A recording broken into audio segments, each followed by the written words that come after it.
Hi everyone, in today's tactics video I'm going to check out the Attilan Rough Riders. This legacy kit was brought back along with the Strategums for the launch of the new codex.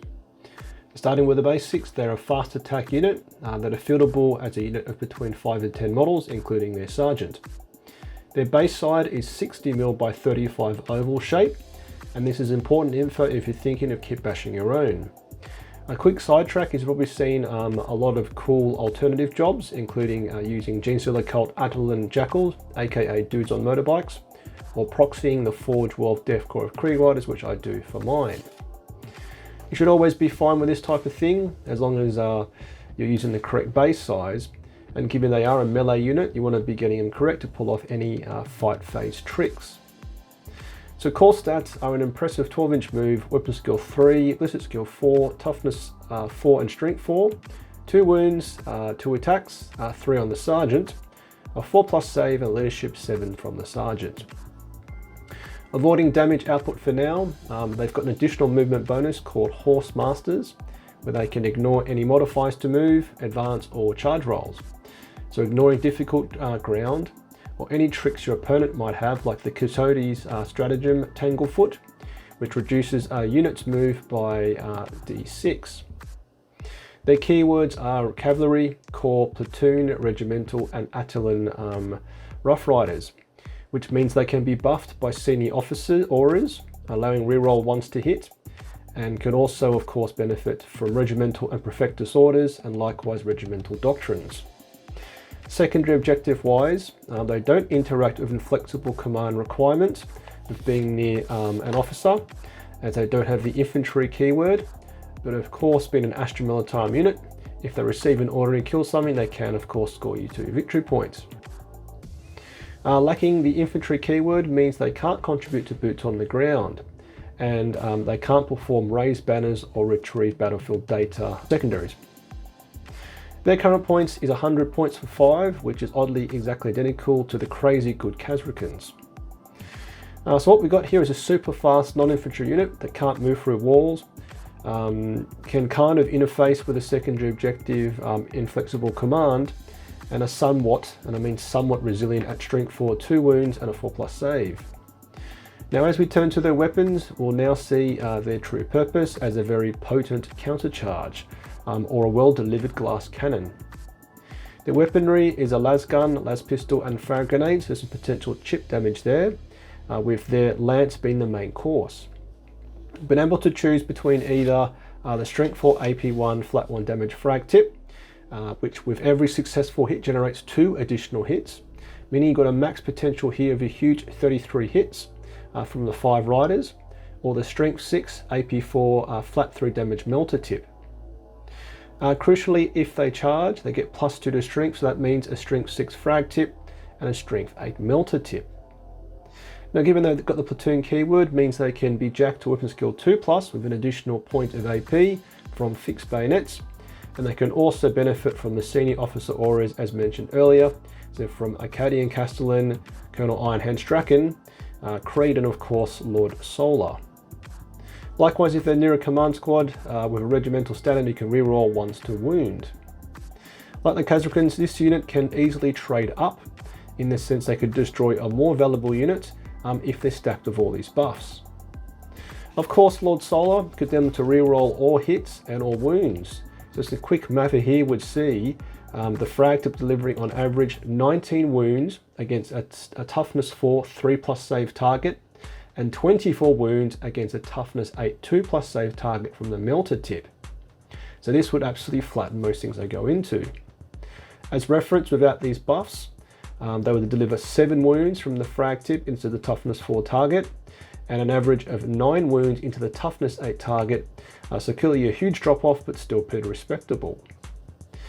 Not to be forgotten here is the sergeant has got a free of cost power saber, which is a strength 5 AP3 2 damage, getting additional attack, so helpful when you're off the charge and going for volume of hits, but wanting something stronger than the strength 4 frag tips.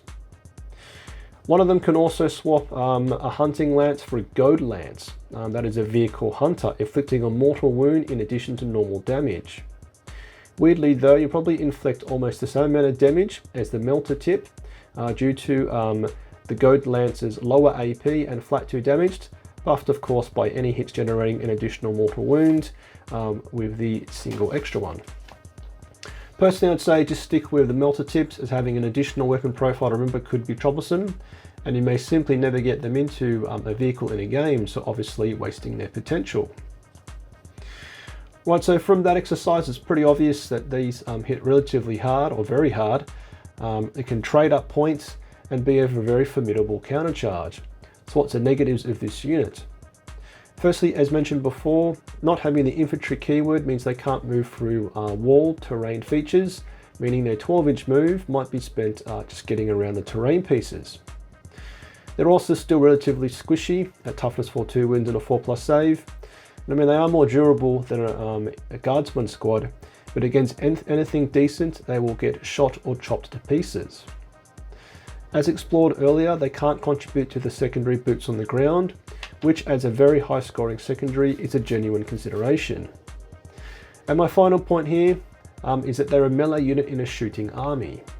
This is something I need to remind myself, is that in a codex which specialises in shooting, why are we pretending to contribute into the fight phase? Orders and auras aside, the Born Soldiers Regimental Doctrine clearly doesn't benefit these blokes in the fight phase. As the most powerful doctrine, Born Soldiers is hard to ignore unless you really lean into a style of army list. For example, I personally think there's huge potential with Swift as a win and armoured superiority, but I haven't yet proven it to myself. That being said, Rough Riders could really benefit from Swift as a wind with a 14-inch move and a +1 to charge, so really helping you get around any terrain limitations as spoken about earlier. But again, unless you're bringing at least 2 or 3 squads of these with plenty of vehicles, you wouldn't want to be taking Swift as a win over Born Soldiers. And quickly on stratagems, there are 2 to remember, being Thunderous Charge, inflicting a mortal wound for every dice you roll that is higher or greater to than your target's toughness. So a squad of 5 riders will be rolling 5 dice, which is certainly helpful, but against anything toughness 4 or tougher, your chances of rolling that are only a 50%. They've also got Fainting Charge, where they can fall back and charge, which could be crucial in a turn if they were charged in the previous turn, meaning your opponent fights first. Just remember that the same thing can be achieved via the Perfectus Order Get Back in the Fight, but given these guys don't break the regiment, the requirement of the secondary flexible command, they'll probably be riding off into the sunset and out of range of a commissar to give the order. Also, given the sergeant has the sergeant word, they can use the battlefield request stratagem, and it can be equipped with the Claw of the Desert Tiger relic, which basically replaces the power saber, so getting a total of 6 attacks versus 4 attacks, but at AP2 versus AP3, which is good but probably not enough to invest into. And a final trick is from Colonel Ironhand Strachan. Given he is the guard combat master, he could have them auto-wounding everything aside from vehicles on hits of 6. So Born Soldiers in the fight phase, which could be very, very satisfying. Right, so in summary, Rough Riders are a potent countercharge glass cannon.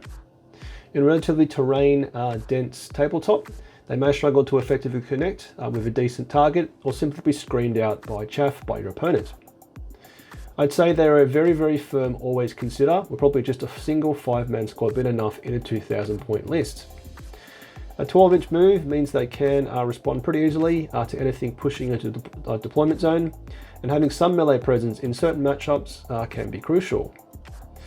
So yep, have a plan for how you're going to use your 5-man squad and deploy them either centrally in your deployment zone, allowing them to respond to any threats, or deploy them very late and in response to any nasty melee threats your opponent put down on the tabletop.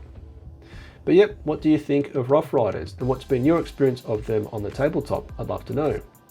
So if you want to support me, you can do so with a like, comment, or by subscribing, and massive, massive thanks to my current supporters. So keep your bayonet sharp, last gun oiled, faith in the Emperor strong, Patron platoon, sound off.